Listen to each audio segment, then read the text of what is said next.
Hello everyone, this is Rajat Manchanda and welcome to the learning tree. आज के इस lecture में हम लोग पढ़ने वाले हैं फाइनेंशियल मैनेजमेंट का लेक्चर नंबर 4। 3 लेक्चर्स में हम लोगों ने ऑलरेडी फाइनेंशियल मैनेजमेंट का इंट्रोडक्टरी पार्ट, उसके बाद 3 डिसीजन में से इन्वेस्टमेंट डिसीजन और फाइनेंसिंग डिसीजन ये कवर कर लिया है। आज का जो हमारा लेक्चर है वो डिविडेंड डिसीजन के ऊपर है।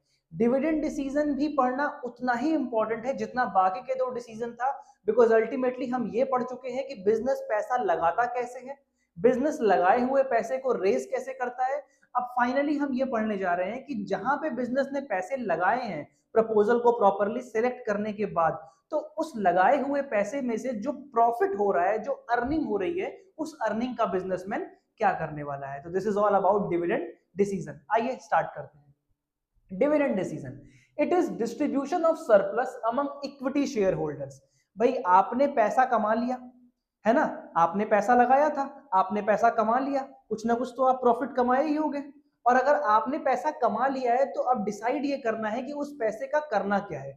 देखिए, बहुत से लोगों ने आपके कंपनी में पैसा लगाया था, आपके प्रोजेक्ट में पैसा लगाया था, तो ये आपकी रिस्पॉन्सिबिलिटी बनती है कि उनको उनके पैसे के साथ कुछ ना कुछ डिविडेंड दिया जाए, कुछ ना कुछ प्रॉफिट शेयरिंग करी जाए। तो अब एक बिजनेसमैन किस तरीके से सोचता है कि उसे किस तरीके से डिविडेंड पे करना है, ये हम लोग यहाँ पढ़ने वाले हैं। तो यहाँ देखिए 2 केसेस हैं।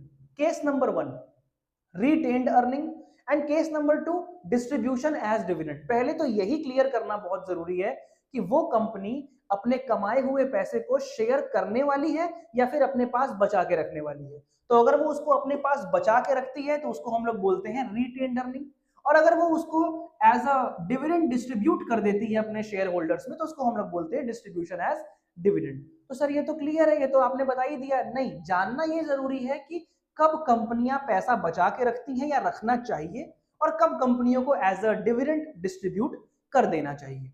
तब हम ये जानेंगे कैसे। देखिए, अगर हमारी जो कंपनी है वो एक ग्रोइंग फर्म है, ग्रोइंग फर्म का मतलब होता है अभी नई नई कंपनी बनी है, उसके बहुत सारे ग्रोथ प्रोस्पेक्ट्स हैं, उसके बहुत सारे गोल्स हैं, उसको एक्सपैंड करना है, नई प्रोडक्ट लाइन ऐड करनी है, मतलब बहुत कुछ अभी करना बाकी है। तो इसका मतलब उसको पैसे की जरूरत पड़ेगी, और अगर उसको पैसे की जरूरत पड़ेगी, उसके बहुत सारे एम है, गोल है, अभी वो एक ग्रोइंग स्टेज पे है, तो उस केस में the company will retain more of profit. Company को ज्यादा प्रॉफिट रिटेन करना चाहिए, बचा के रखना चाहिए, और कम प्रॉफिट बांटना चाहिए। तो यहां पे लिखा हुआ है retain earning is more than pay out ratio. ये चीज आपको याद रखनी है कि उस केस में जो रिटेन अर्निंग होगी कंपनी की वो ज्यादा होगी एज कंपेयर टू द पे आउट रेशियो ऑफ डिविडेंड। अब अगर हम बात करें कि वो कंपनी एक मैच्योर कंपनी है, मैच्योर कंपनी का मतलब बहुत स्टैब्लिश्ड कंपनी है, मार्केट में बहुत नाम है, पार्ले जी, कोका कोला, मतलब बहुत बड़ी कंपनी है। तो इतनी बड़ी कंपनियों को अब अगर कुछ करना भी होगा तो they have ample amount of money with themselves, कि वो कहीं भी एक्सपैंड कर सकते हैं। इवन लोग तो उसकी फ्रेंचाइजी लेने को रेडी हो जाते हैं, डिस्ट्रीब्यूटरशिप लेने को रेडी हो जाते हैं, तो उनको पैसे की बहुत ज्यादा प्रॉब्लम नहीं होने वाली है। तो इन दैट केस उनका मेन मोटिव क्या है? मार्केट में टिके रहना, मार्केट में सर्वाइव करना। अब अगर उनको मार्केट में टिके रहना है, सर्वाइव करना है, तो उसके लिए उनको अपने शेयर होल्डर्स को सेटिस्फाई करना बहुत जरूरी होगा। So they will declare more dividend to satisfy share holder. Share holder कैसे सेटिस्फाई होगा? उसको प्रॉफिट शेयर करते रहो, उसको डिविडेंड देते रहो, उसको कंपनी का हिस्सा बनाए रखो, बोनस शेयर बांटो, उनको राइट शेयर में उनको पार्टिसिपेट करा दो, मतलब कुछ ना कुछ उनके लिए तुम करते रहो, तो वो तुम्हारी कंपनी के साथ जुड़े रहेंगे। तो this is all a matured firm does. तो इस केस में जो रिटेन अर्निंग होगी वो कम होगी किसके? पे आउट रेशियो के। वहां पे आउट रेशियो डिविडेंड का ज्यादा हो जाएगा और रिटेन अर्निंग कम हो जाएगी। आई होप आपको ये समझ में आ गया होगा। बहुत रॉकेट साइंस नहीं है, इट इज जस्ट एक कॉमन सेंस वाली बात है कि कब कंपनी को डिविडेंड देना चाहिए और कब नहीं देना चाहिए।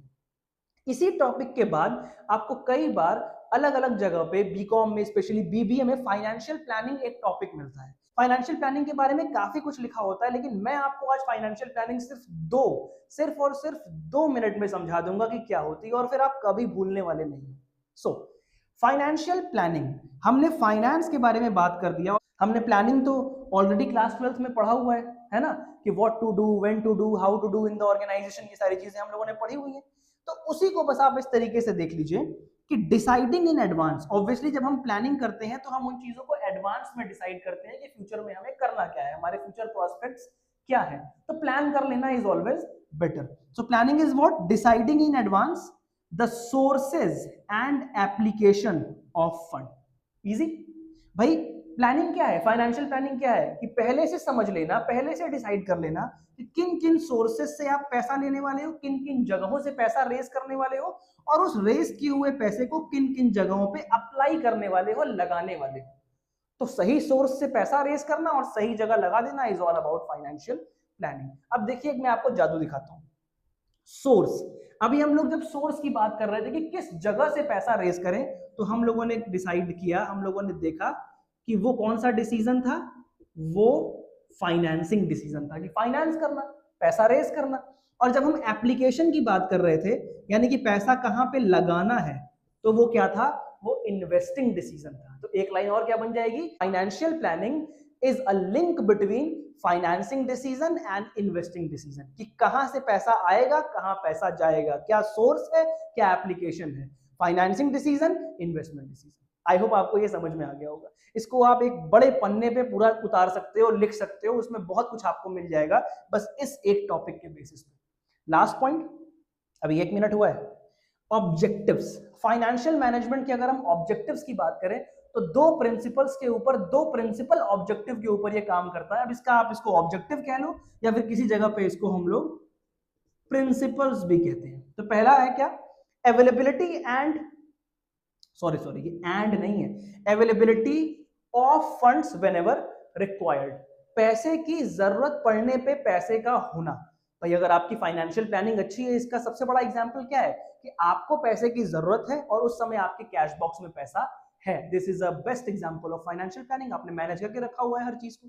And second, not to raise fund unnecessarily. जबरदस्ती पैसा रेज करने की जरूरत नहीं है, ज्यादा पैसा रेज करने की जरूरत नहीं है। It is a sign of bad financial planning. कैसे, देखिए मुझे 5 लाख रुपए का लोन चाहिए था एक मशीनरी खरीदने के लिए, रिप्लेस करने के लिए, लेकिन मेरा सिबिल अच्छा था, मुझे 7 लाख रुपए का लोन मिल रहा था। अब मैंने 7 लाख रुपए का लोन सिर्फ इसलिए ले लिया क्योंकि मुझे मिल रहा था। आई थॉट कि चलो इसको कहीं ना कहीं पे एडजस्ट कर देंगे, कहीं ना कहीं पे लगा देंगे। तो ये कहीं ना कहीं पे लगा देंगे, कहीं ना कहीं पे एडजस्ट कर देंगे, इसके लिए आपने ये नहीं सोचा कि उस एक्स्ट्रा 2 लाख के ऊपर आपको एक्स्ट्रा इंटरेस्ट पे करना पड़ेगा, डेट बढ़ जाएगा आपका।